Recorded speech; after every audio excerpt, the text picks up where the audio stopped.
Épître de Paul aux Galates, chapitre 4. Or, aussi longtemps que l'héritier est enfant, je dis qu'il ne diffère en rien d'un esclave, quoiqu'il soit le maître de tout. Mais il est sous des tuteurs et des administrateurs, jusqu'au temps marqué par le Père. Nous aussi, de la même manière, lorsque nous étions enfants, nous étions sous l'esclavage des rudiments du monde. Mais, lorsque les temps ont été accomplis, Dieu a envoyé son Fils, né d'une femme, né sous la loi, afin qu'il rachetât ceux qui étaient sous la loi, afin que nous reçussions l'adoption. Et parce que vous êtes fils, Dieu a envoyé dans nos cœurs l'esprit de son Fils, lequel crie « Abba, Père ». Ainsi tu n'es plus esclave, mais fils. Et si tu es fils, tu es aussi héritier, par la grâce de Dieu. Autrefois, ne connaissant pas Dieu, vous serviez des dieux qui ne le sont pas de leur nature. Mais à présent que vous avez connu Dieu, ou plutôt, que vous avez été connus de Dieu, comment retournez-vous à ces faibles et pauvres rudiments, auxquels de nouveau vous voulez vous asservir encore? Vous observez les jours, les mois, les temps et les années. Je crains d'avoir inutilement travaillé pour vous. Soyez comme moi, car moi aussi je suis comme vous. Frères, je vous en supplie. Vous ne m'avez fait aucun tort. Vous savez que ce fut à cause d'une infirmité de la chair que je vous ai pour la première fois annoncé l'Évangile. Et mis à l'épreuve par ma chair, vous n'avez témoigné ni mépris, ni dégoût. Vous m'avez au contraire reçu comme un ange de Dieu, comme Jésus-Christ.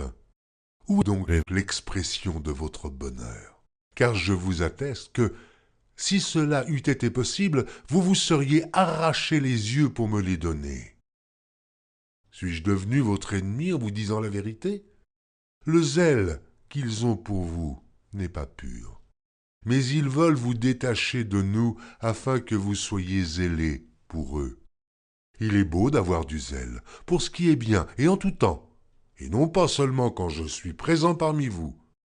Mes enfants, pour qui j'éprouve de nouveau les douleurs de l'enfantement, jusqu'à ce que Christ soit formé en vous, je voudrais être maintenant auprès de vous, et changer de langage, car je suis dans l'inquiétude à votre sujet.